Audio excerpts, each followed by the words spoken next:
Assalamualaikum warahmatullahi wabarakatuh. Hai semuanya, perkenalkan saya Ayu Melawati, guru BK di SMA Negeri 2 Krakatau Steel Cilegon. Gimana nih kabarnya hari ini? Semoga semuanya dalam keadaan sehat walafiat. Amin ya robbal alamin.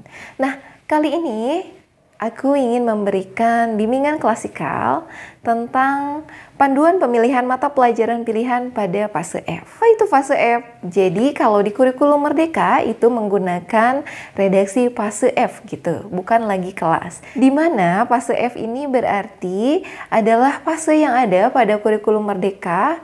Di dalamnya terdapat kelas 11 dan 12 pada jenjang satuan pendidikan, yaitu tingkat SMA, SMK, madrasah aliyah, atau sederajat. Begitu. Tujuan dari bimbingan klasikal kali ini adalah agar peserta didik dapat memilih mata pelajaran pilihan yang menunjang prospek karir atau studi lanjutnya di masa yang akan datang. Jadi, melalui tujuan tersebut, sudah jelas bahwa di fase F ini adalah akan mempersiapkan peserta didik untuk sejalur pada jenjang karir yang akan dipilihnya. Nah, kemudian apa yang harus dipersiapkan untuk bisa memilih mata pelajaran pilihan pada fase F ini? Yang pertama adalah berkaitan dengan dasar pemilihannya. Apa sih yang mendasari kita untuk menempatkan atau memilih mata pelajaran yang akan dipilih nanti? Yang pertama adalah terkait dengan bakat, yang kedua terkait dengan minat, dan yang ketiga terkait dengan kemampuan peserta didik. Dari ketiga hal ini tentu kita perlu ketahui bahwa bakat yang kita miliki yaitu berkaitan dengan kemampuan yang sudah ada pada diri kita, di mana bakat ini apabila dikembangkan akan menolehkan sebuah prestasi. Artinya apabila diasah akan semakin baik, akan semakin tinggi kualitasnya, akan semakin bagus gitu. Nah, sedangkan apabila berkaitan dengan minat artinya ini berkaitan dengan apa yang kita mau, apa yang kita inginkan, apa yang kita minati begitu ya. Nah, berbeda halnya dengan kemampuan peserta didik, bahwa kemampuan peserta didik ini menggambarkan kondisi peserta didik seperti kondisi kemampuan dasar berpikirnya atau IQ-nya. Yang kedua, kemampuan kognitif, afektif, dan psikomotorik yang tergambarkan salah satunya adalah melalui nilai raport. Pada kurikulum Merdeka ini, setiap peserta didik diharapkan mampu memiliki prospek karir, arah tujuan karir.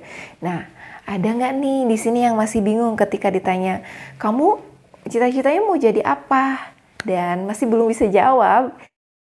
Jadi, langkah pertama adalah kita harus tahu kemana tujuan atau arah cita-cita kita.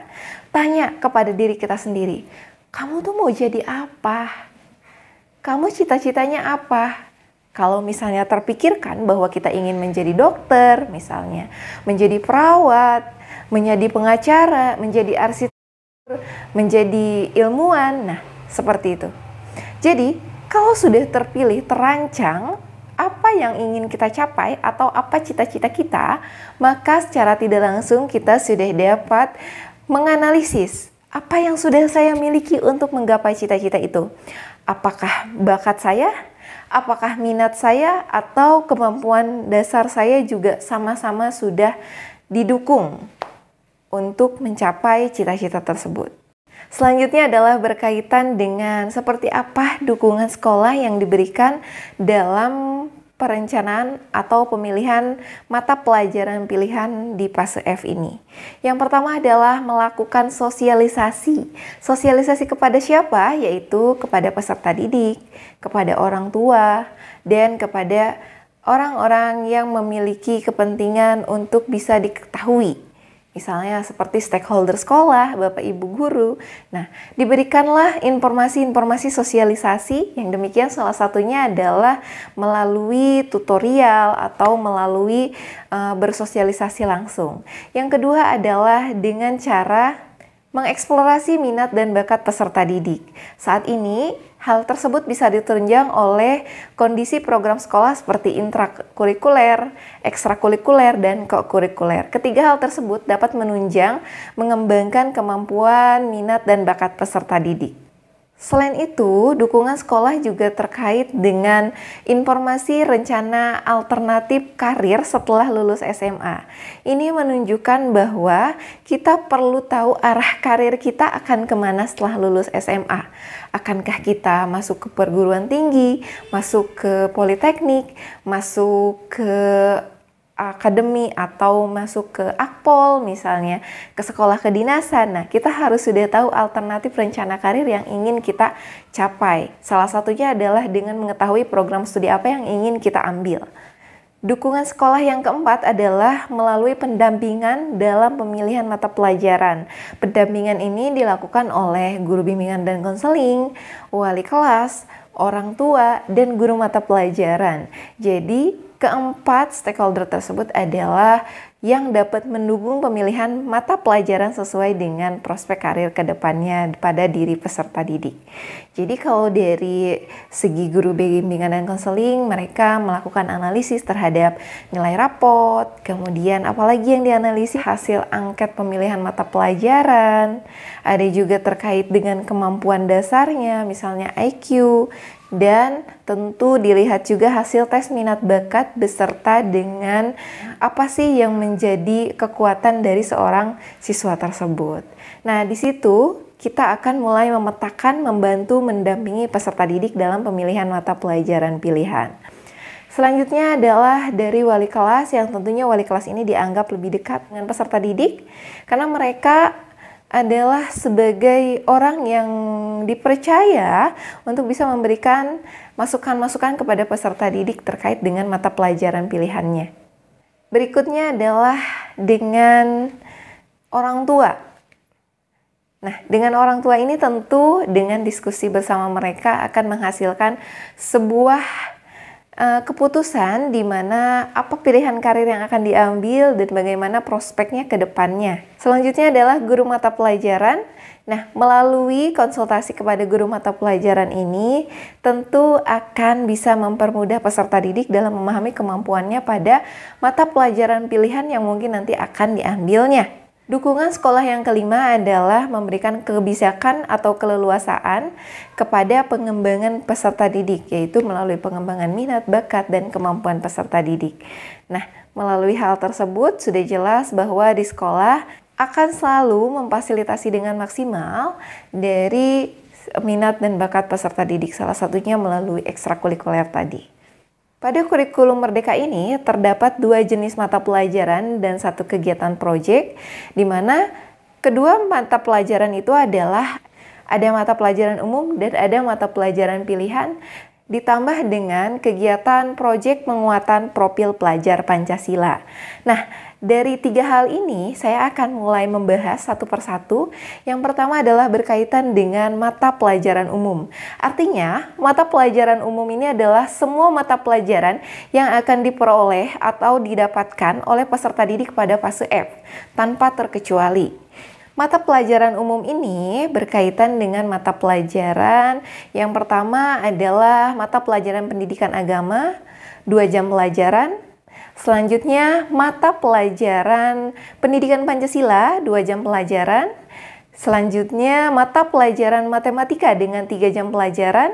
Bahasa Indonesia dengan 3 jam pelajaran. Bahasa Inggris dengan 2 jam pelajaran. Sejarah dengan 2 jam pelajaran. Pendidikan jasmani dan keolahragaan dengan 2 jam pelajaran. Dan seni dengan jumlah jam 2 jam pelajaran. Dari 8 mata pelajaran tersebut, itu secara umum sudah pasti didapatkan oleh peserta didik yang ada dalam fase F. Nah, bagaimana selanjutnya dengan mata pelajaran pilihan? Jumlah jam mata pelajaran pilihan ini disediakan oleh kurikulum Merdeka secara opsional, boleh memilih beberapa mata pelajaran yang disediakan di sekolah sesuai dengan sumber daya atau tenaga pendidik yang ada di sekolah. Adapun terkait jumlah jam pelajarannya adalah sebanyak 20-25 jam pelajaran per minggu. Artinya dari 20 jam pelajaran itu misalnya berarti dibagi menjadi 4-5 mata pelajaran yang akan diambil. Itu keempat atau 5 mata pelajaran tersebut adalah opsional dari peserta didik, karena peserta didik yang memilih disesuaikan dengan minat, bakat, dan kemampuan peserta didik yang didukung juga dengan hasil angket serta dianalisis oleh beberapa pendamping dari pemilihan mata pelajaran pilihan. Nah, setelah itu, maka peserta didik akan mendapatkan 5 mata pelajaran pilihan atau 4 mata pelajaran sesuai dengan arah karir atau prospek karir yang akan diambilnya nanti di masa yang akan datang. Jadi, yang dilakukan dalam pembelajaran di kelas 11 atau pada fase F nanti adalah berkaitan dengan pelajaran umum atau mata pelajaran umum yang tadi ada 8, kemudian ditambah mata pelajaran pilihan dengan jumlah jam 20-25 jam pelajaran, ditambah dengan proyek penguatan profil pelajar Pancasila. Selanjutnya adalah terkait mata pelajaran pilihan yang tersedia di beberapa mata pelajaran berikut ini, yaitu ada mata pelajaran biologi, fisika, kimia, matematika tingkat lanjut, informatika, geografi, sosiologi, ekonomi, antropologi, bahasa Indonesia tingkat lanjut, bahasa Inggris tingkat lanjut, bahasa Jepang, bahasa Arab, bahasa Prancis, bahasa Mandarin, bahasa Jerman, prakarya dan kewirausahaan, serta mata pelajaran lainnya yang dikembangkan sesuai dengan sumber daya manusia yang tersedia. Dari beberapa mata pelajaran pilihan yang tadi sudah saya sebutkan, maka setiap sekolah diberikan otonomi untuk memilih mata pelajaran apa yang disediakan sesuai dengan sumber daya manusia dan dipertimbangkan dari seperti apa pemilihan minat dan bakat peserta didik. Saya di sini akan memberikan satu buah contoh ilustrasi bahwa misalnya ada seseorang peserta didik ingin menjadi seorang arsitek, bahwa mata pelajaran penunjangnya adalah 2, yaitu matematika dan fisika. Jadi peserta didik ini selain menilai bakat, minat, dan kemampuannya, dia juga harus mengetahui mata pelajaran pendukung apa sih yang dapat menunjang dari pilihan prodi yang akan dia ambil. Kalau misalnya mau seperti tadi adalah memilih arsitek, berarti pilihlah mata pelajaran setidaknya wajib mengambil fisika dan matematika tingkat lanjut, seperti itu. Nah, jadi itu kan baru 2, lantas 3 atau 2 lagi, apa dong mata pelajaran yang dipilih? Lihat pada posisi peserta didik. Apakah peserta didik ingin mengembangkan atau membuat 2 pilihan karir yang berbeda? Misalnya, dia selain ingin menjadi arsitektur, ingin menjadi seorang pengusaha juga atau pembisnis. Seseorang tersebut dapat mengambil program studi bisnis di mana ditunjang oleh mata pelajaran ekonomi. Jadi di sini bisa mengambil mata pelajaran ekonomi di mata pelajaran pilihannya. Ditunjang dengan informatika juga boleh dan bahasa Inggris, seperti itu. Jadi kelima mata pelajaran tersebut adalah akan menunjang prospek karirnya di masa yang akan datang. Baiklah, saya akan memberikan sebuah ilustrasi bagaimana penerapan pemilihan mata pelajaran pilihan di SMA Negeri 2 Krakatau Steel Cilegon pada tahun pelajaran 2022-2023 kemarin. Jadi, pada saat itu adalah kami sudah mempersiapkan untuk membagikan sebuah angket. Angket ini berupa pertanyaan dalam bentuk Google Form, di mana menanyakan apa cita-cita Anda, kemudian apa program studi yang akan Anda ambil, program studi 1 dan program studi 2, kemudian yang selanjutnya adalah terkait mata pelajaran apa yang kamu pilih untuk menunjang prospek karir sesuai dengan program studi yang akan dipilih. Nah, dari hal itu kita sudah mendapatkan angketnya dan kemudian akan diolah. Dari hasil angket yang telah diolah, kita akan satukan dengan nilai hasil IQ, hasil tes minat bakat, dan juga disatukan dengan nilai rapot di semester sebelumnya. Nah, setelah kita komparasikan ke beberapa hal tersebut ini, maka kita akan mendapatkan kesimpulan apa sih yang dipilih peserta didik sesuai atau tidak dengan kemampuan, minat, dan bakat peserta didik, seperti itu. Nah, dari hal ini, maka setiap mata pelajaran yang dipilih oleh peserta didik itu dikelompokkan, sehingga ketika ada beberapa yang sama pilihannya akan dijadikan sebuah kelas yang sama. Nah, Dari beberapa kelompok kelas tersebut, kita akan memberikan nama dari sebuah kelas tersebut. Contohnya adalah di SMA Negeri 2 Krakatau Steel Cilegon memberikan nama-nama dari nama bintang. Yang pertama adalah ada namanya kelas Alsain. Nah, kelas Alsain ini terdiri dari kuota 5 kelas, yaitu ada Alsain 1, 2, 3, 4, dan 5. Kelas Alsain terdiri dari 5 mata pelajaran pilihan. Yang pertama adalah biologi, kemudian kimia, fisika, matematika tingkat lanjut, dan informatika. Kemudian yang kedua adalah ada yang namanya kelas Beta Orionis. Kelas Beta Orionis ini terdiri dari 5 mata pelajaran pilihan. Yang pertama adalah mata pelajaran biologi, yang kedua adalah mata pelajaran kimia, yang ketiga adalah mata pelajaran ekonomi, yang keempat adalah mata pelajaran bahasa Inggris tingkat lanjut, dan yang kelima mata pelajaran informatika. Berbeda dengan jenis kelas yang ketiga, yaitu kelas Castor. Nah, kelas Castor ini memiliki 5 mata pelajaran pilihan. Yang pertama adalah ekonomi, yang kedua geografi, yang ketiga sosiologi, yang keempat bahasa Inggris tingkat lanjut, dan yang kelima adalah informatika. Nah, sedangkan untuk kelas yang keempat atau jenis kelas yang keempat dengan namanya adalah kelas Denebola. Kelas Denebola ini memiliki 5 mata pelajaran pilihan. Yang pertama adalah fisika, yang kedua matematika tingkat lanjut, yang ketiga adalah ekonomi, yang keempat adalah sosiologi, dan yang kelima yaitu informatika. Next, ke jenis kelas yang terakhir yaitu kelas Polaris. Nah, kelas Polaris ini memiliki 5 mata pelajaran pilihan. Di antaranya adalah ekonomi, kemudian sosiologi, bahasa Indonesia tingkat lanjut, dan bahasa Inggris tingkat lanjut, serta informatika. Baiklah, dari beberapa jenis kelas tersebut, kita sudah mengelompokkan sesuai dengan minat, bakat, kemampuan peserta didik, ditunjang juga dengan sumber daya manusia yang tersedia di sekolah kami.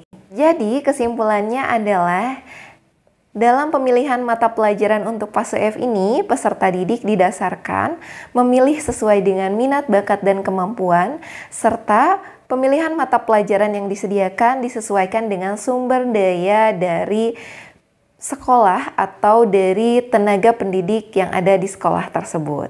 Oleh karena itu, ini membutuhkan kolaborasi dari berbagai pihak agar setiap keputusan yang diambil tidak memiliki resiko yang terlalu besar.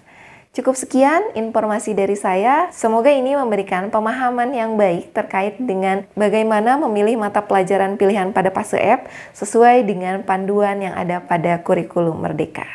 Baik, cukup sekian dari saya. Assalamualaikum warahmatullahi wabarakatuh. Sampai jumpa.